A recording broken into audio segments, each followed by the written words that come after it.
Bueno, en este video vamos a hablar sobre las semillas y cómo estas fueron evolucionando tanto en las gimnospermas como en las angiospermas. Recordemos que la palabra espermas en latín significa semilla y estos son los dos únicos grupos de plantas en donde vemos semillas.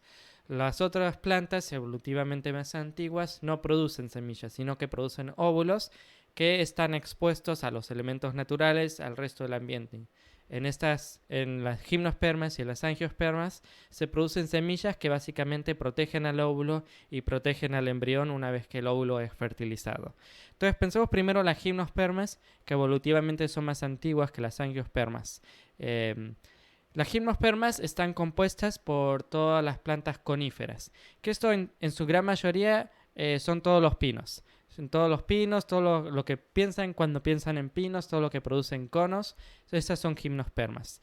Entonces pensemos en este cono o en esta piña y vemos que tiene varias escamas y si ustedes agarran una piña y sacan una de esas escamas, van a ver que en la base apoyada tiene como una semillita, que básicamente es una semilla o un óvulo infertilizado. Entonces vamos a empezar a ver cómo de un óvulo infertilizado llegamos a tener una semilla.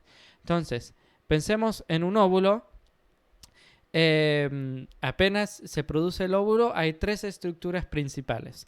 Primero, en el medio, en el centro, tenemos al megasporocito, que esta estructura es importante porque es la que eventualmente se va a dividir por medio de la meiosis y de ahí va a nacer la espora, de ahí va a nacer el megagamitofito, eventualmente eso se va a fertilizar y de ahí van a nacer el cigoto y el embrión y ahí va a crecer todo. Así que es súper importante. Alrededor del megasporocito tenemos a la megasporangia, que es este conjunto de células, este tejido que produce el megasporocito, por eso lo rodea completamente. Hasta ahí estamos igual que en, por ejemplo, los helechos o los musgos. También producen megasporangias que producen megasporocitos. Hasta ahí todo igual. Pero algo diferente que tenemos acá es esa estructura alrededor que se llama el integumento o la epiesperma, que originalmente fueron hojas que se modificaron, que empezaron a cubrir toda la megasporangia y al megasporocito.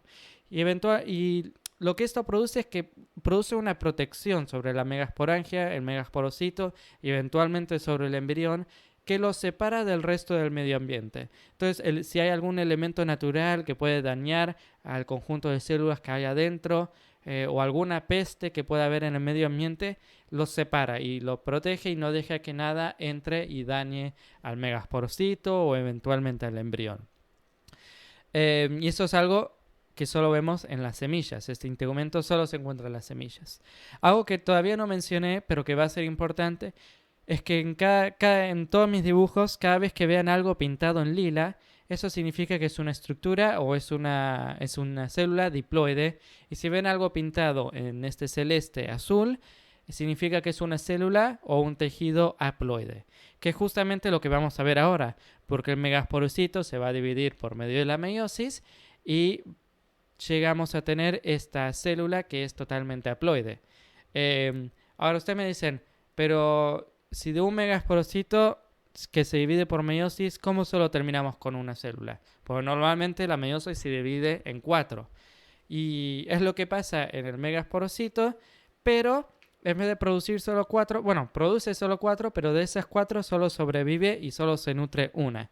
Las otras 3 células eventualmente se desintegran y es por eso que en esta célula que vemos acá vemos que tiene su propio núcleo, pero también tiene estos 3 núcleos polares que originalmente son de esas otras 3 células y eventualmente estos 3 núcleos también se van a desintegrar. Y la evolución y la selección natural favorecieron a que esto pase, a que solo se sobreviva una de esas células. Y esto es porque así la planta puede concentrar sus recursos y su energía en solo una de estas células y no en las 4, porque si concentra su energía y nutrición en las 4, eventualmente va a tener que preparar 4 embriones y tal vez eso es demasiado y tal vez ninguna de esas pueda crecer a una semilla lista para germinar. Entonces, al solo producir una, se asegura de que esa una crezca bien y que todo salga bien para eventualmente crecer un embrión que esté listo para germinar. Eventualmente esta célula se va a dividir varias veces por medio de la mitosis y va a dar lugar al megagamitofito, que se compone de cientos de células y obviamente, como es mitosis, todas estas son iguales y todas son células haploides. Por eso lo vemos azul. Y este megagamitofito está listo para ser fertilizado. Antes de ser fertilizado, obviamente, el óvulo tiene que ser polinizado. El polen o el microgamitofito, que en las gimnospermas se componen de estructuras de 3 a 6 células, va a caer justo en esta abertura que es el micrópilo, que el micrópilo siempre tiene como una gotita de agua en donde el polen se puede adherir bien y eventualmente esta gotita de agua se va a secar y va a chupar el polen hacia dentro del óvulo, así puede fertilizar el ovocito. El ovocito se va a encontrar adentro del megagamitofito en una estructura que se llama arquegonia, que es lo que pueden ver acá. El polen, una vez que entre adentro del óvulo, va a empezar a crecer y va a empezar a crecer adentro de esta estructura que recordemos, como vimos antes, es la megasporangia. Va a crecer adentro de la megasporangia, se va a nutrir de la megasporangia y la va a atravesar y después va a sacar sus 2 espermatozoides para que una de ellas pueda fertilizar el ovocito. Y al fertilizar el ovocito con un espermatozoide, va a producir un cigoto y eventualmente el cigoto va a crecer por medio de la mitosis y va a producir un embrión, que es básicamente lo que vemos acá. Vemos el embrión y partes básicas del embrión para que sepan. Tenemos en una punta la radícula, que es de donde va, una vez que empieza a germinar esta semilla, las raíces van a empezar a nacer de acá. Tenemos en la otra punta tenemos los cotiledones y justo antes del cotiledón tenemos el epicótilo, que es donde cuando empiece a germinar la planta, el embrión va a concentrar toda la energía ahí para que empiece a crecer y empuje a los cotiledones hacia arriba. Y esto es básicamente una semilla de un gimnosperma. Agarran una piña, la agarran una escama y ven una semilla acá. Si la parten a la mitad van a ver todas estas estructuras. Alrededor de todo van a ver el integumento, otra vez protegiendo todo, protegiendo al cotiledón. Van a ver el megagamitofito acá en el medio, una estructura haploide que sirve de nutrición y de energía para que el embrión, cuando empiece a germinar, primero se va a nutrir del megagamitofito y en el medio obviamente van a ver el embrión, que es una estructura diploide. Algo bastante interesante es que en una semilla de un gimnosperma vamos a ver estructuras de varias generaciones diferentes. Del integumento, que proviene de la planta madre, que es diploide, el megagamitofito, que proviene de la generación haploide, y vamos a ver en el centro otra generación, otra estructura diploide, pero obviamente esta es del embrión, que es un mix de la planta madre y la planta padre. Y esta semilla está lista para germinar. Algo súper importante de esto es que, a diferencia de, por ejemplo, los helechos o los musgos que producen el óvulo y el embrión sin esta protección del integumento, bueno, eso condiciona a que el embrión siempre tenga que crecer justo, o sea, donde se produce.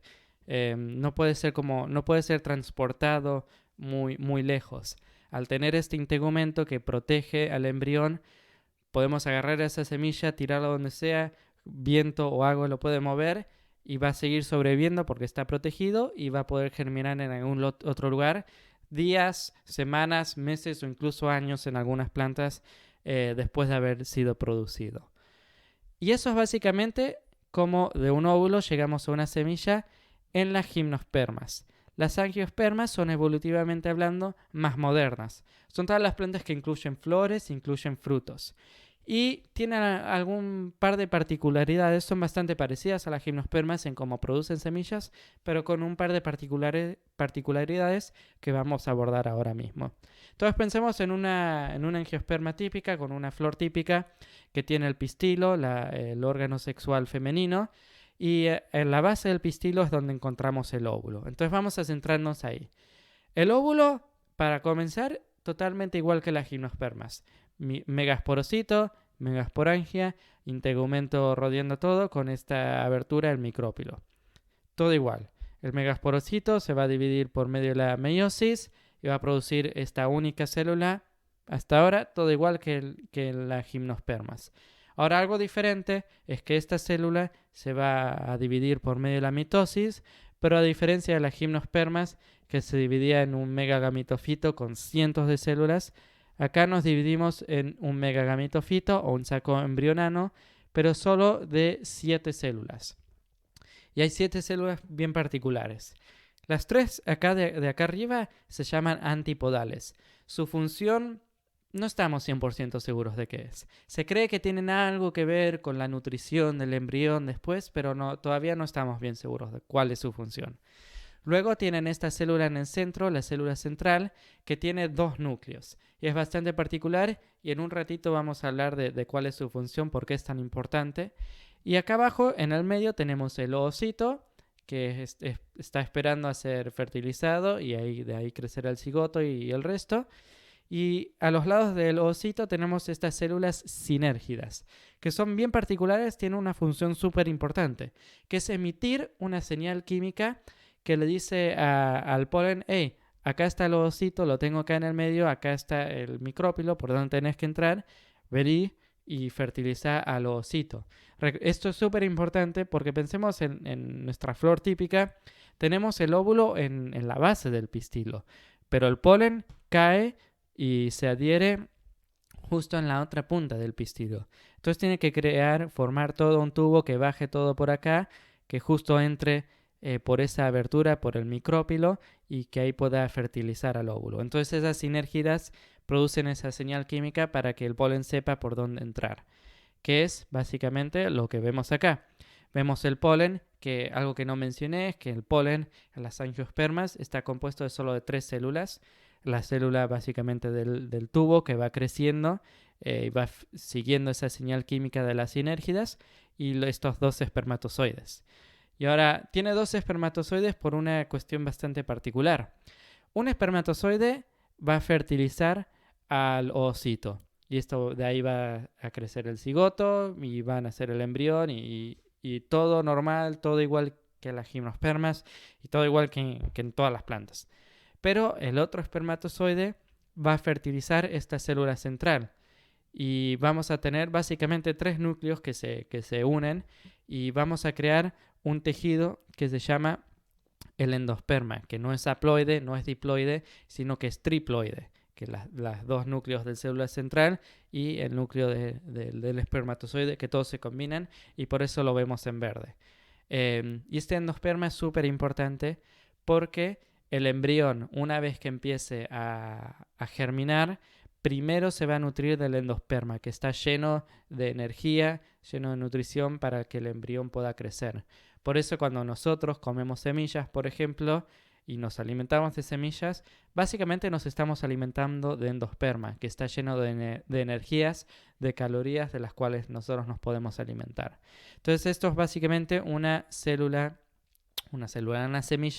de un angiosperma. Si agarramos cualquier fruto o cualquier planta, agarramos la semilla, lo cortamos a la mitad, vamos a ver esto: el integumento diploide, que proviene de la planta madre, el embrión en el medio, que obviamente es diploide, y en el centro, todo alrededor, vamos a ver el endosperma, que obviamente es triploide. Bastante parecido, pero a su vez diferente a lo que vemos en las gimnospermas. Y básicamente estas son las semillas, tanto en los gimnospermas como en las angiospermas, los 2 únicos grupos de plantas en donde vemos semillas. Espero que hayan podido disfrutar y hayan podido aprender, y cualquier duda o pregunta que tengan me pueden dejar un comentario acá abajo, que voy a estar atento a responder sus comentarios.